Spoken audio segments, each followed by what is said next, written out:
Welcome to the Tales to Inspire podcast. Before we get started on this episode, I would like to invite you to our community so that you can hear more stories to inspire change within your life and positive change within the systems in which we live.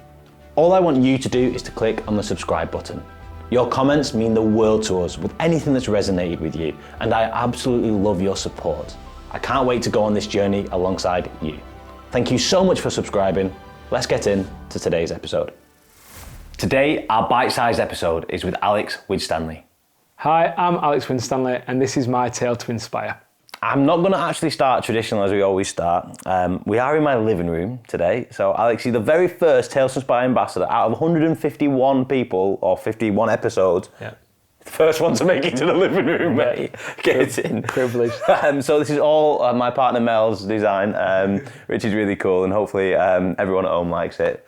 If you don't, then you can send me an email later. Yeah, if you do, it was you. Yeah, if you do, it's me. It was all me. I influence Mel spiritually. But essentially, we're going to start with, our theme is talking about supporting marginalised communities. And Alex, can you tell me a little bit more about why marginalised communities are so important to you? Yeah, it's a great question. The why is just because I've seen for 10 years now, disabled people particularly being marginalised, not being given opportunities, not being valued as individuals, as people, as professionals.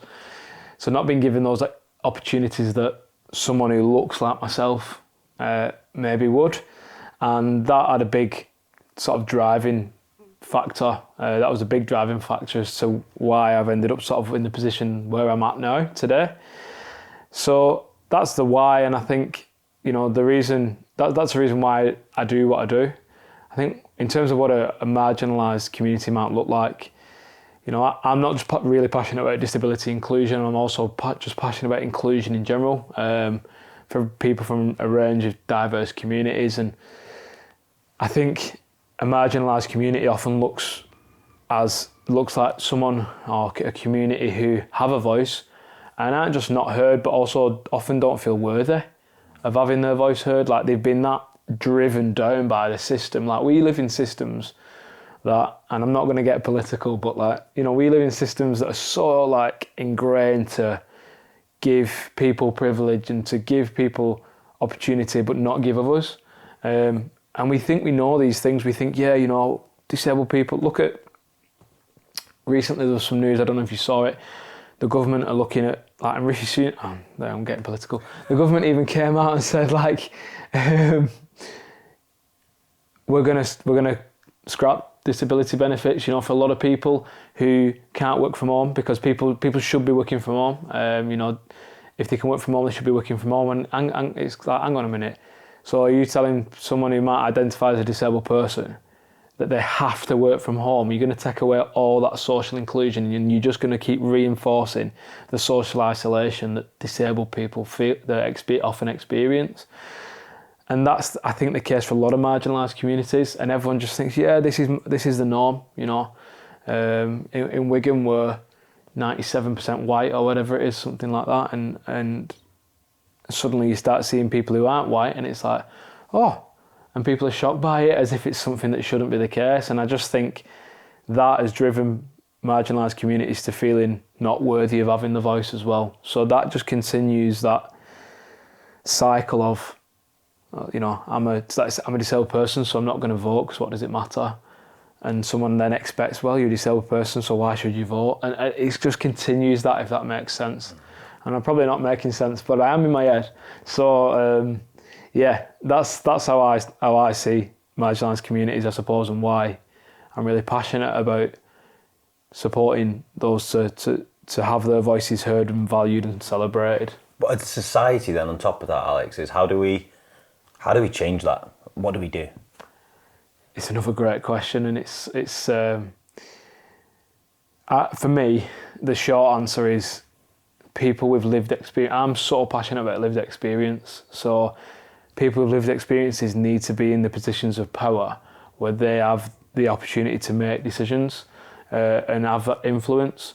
You know, look at, again, I don't want to get political, but the Minister for Disabled People, for example, I don't know if if there's ever been a disabled person in that position, as an example, making, having that influence in decisions.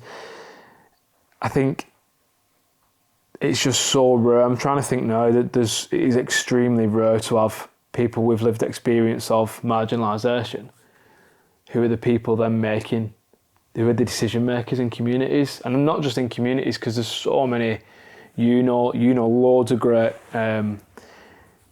community leaders we're both connected with and both know. And yeah, you've got those people doing great work, but then you've got people at, I don't know, maybe local authorities, where how many people are marginalised from marginalised communities in those really influential roles.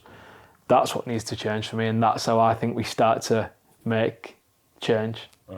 I love that, and I think from my perspective, I'm completely biased, just like you on this front, is essentially lived experience is priceless. Yeah. Like, yes, you can look at books and academia, and it's important, and research and this and that, but unless you've lived it, you don't truly understand the empathetic view. You can't connect to it. You don't truly understand. Rishi Sunak doesn't know what's going on with a person who's a disabled person in a house. Yeah, 100%. He's never felt that. He's never understood it. He's never lived it. So it's really important. I always say there's a great phrase is, I would never teach someone to swim by saying, here, go and read that book. Yeah. Because when you get in that lake or that pool, that's not going to do you no good because you've never tried swimming. 100%. Right? So it's kind of that real essence of, actually, it's so important to ensure that lived experience is really used. So I love that.